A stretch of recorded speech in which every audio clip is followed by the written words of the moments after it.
Hello everyone, in today's videos we talk about माना village. Badrinath से मुश्किल से 3 किलोमीटर दूर माना उत्तराखंड में भारत तिब्बत बॉर्डर पर फर्स्ट विलेज है।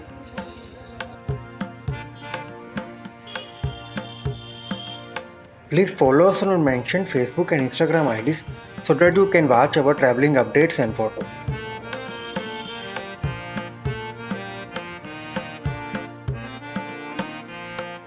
माना गांव का एक समृद्ध इतिहास है। माना जाता है कि यह भारत के सबसे पुराने बसे हुए गांवों में से एक है।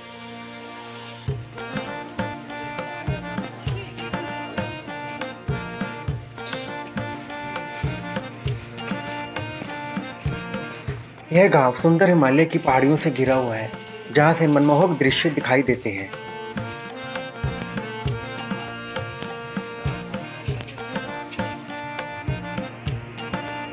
माना गांव में रहने वाले लोग छोटी छोटी झोंपड़ियों में रहते हैं, जिन्हें खूबसूरती से सजाया और नक्काशी की गई है।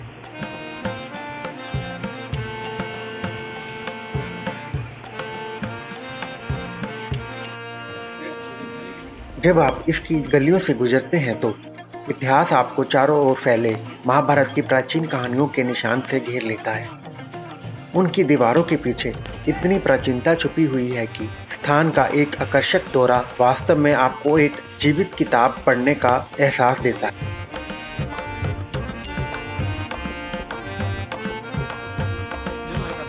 सरस्वती नदी के तट पर बसा माना विलेज मंगोल ट्राइब का घर है।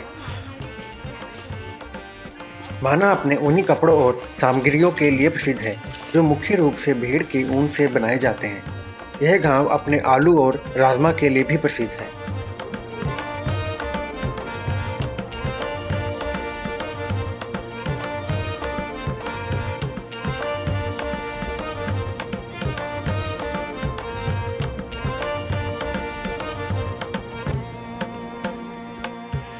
यहाँ सरस्वती नदी है, जो यहाँ से निकलकर यहीं पर लुप्त हो जाती है।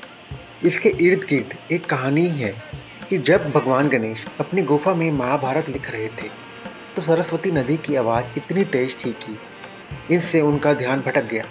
उन्होंने नदी से शांत रहने के लिए कहा, जिससे वह सहमत नहीं हुई। भगवान गणेश को क्रोध आ गया और उन्होंने नदी को गायब होने का श्राप दे दिया।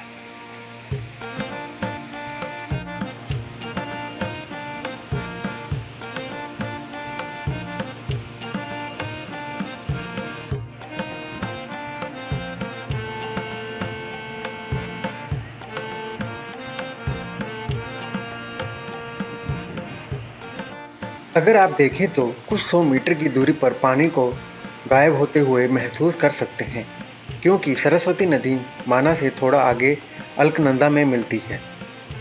सरस्वती नदी के ठीक बगल में सफ़ेद संगमरमर से बना एक नवनिर्मित सरस्वती मंदिर है। हालांकि इसका कोई ऐतिहासिक महत्व नहीं है, फिर भी इसे देखना अच्छा लगता है।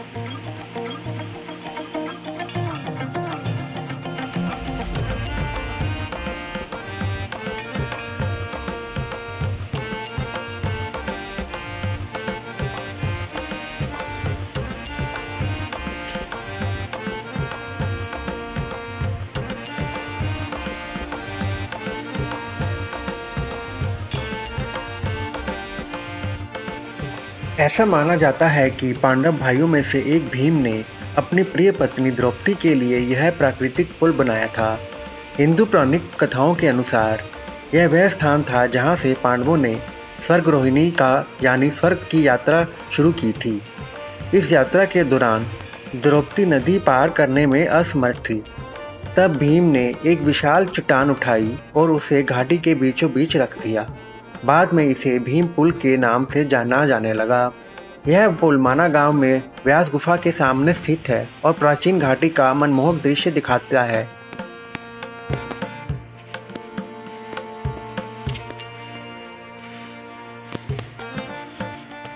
कुछ 100 सीढ़ियां चढ़ने के बाद वेद व्यास गुफा है। पुरानी कथाओं के अनुसार यह वह जगह है जहां वेद व्यास ने बैठकर महाभारत सुनाई थी और भगवान गणेश ने अपनी गुफा में बैठकर सुनी और लिखी थी। जैसे ही आप गुफा के अंदर जाएंगे, आप बैठ जाएंगे और एक पुजारी भी आपको उसी कथा के बारे में विस्तार से बताएगा। आइए सुने पुजारी जी ने क्या बताया। तो यहाँ से व्यास जी महाभारत बोले और नीचे गणेश गुफा में गणेश जी लिखते गए। महाभारत की बात भी जब संतुष्टि नहीं हुई व्यास जी को, तो नर नारायण भगवान को प्रणाम किया, माँ सरस्वती की वंदना की, तब इन्होंने भागवत महापुराण की रचना की। और ये पुस्तक है पूरी, इसको बाहर से देखोगे तो अलग अलग पन्ने नजर आते हैं। ये भोजपत्र थी द्वापर में, और जैसे कलयुग का प्रभाव पड़ा तो पत्थर में अवतरित हुआ। अगर भोजपत्र रहता तो आज के वक्त ले जाते उठा करके और 2 कॉपी निकाल करके बेच देते। Hope you like this video. Meet you soon in our next video. Good day. ऐसी इंटरेस्टिंग विजिटिंग प्लेसेस की इन्फॉर्मेशन के लिए हमारी वीडियोस देखते रहिए। Please don't forget to like, comment, share and subscribe. Click the bell icon to never miss an update from our channel. Thank you.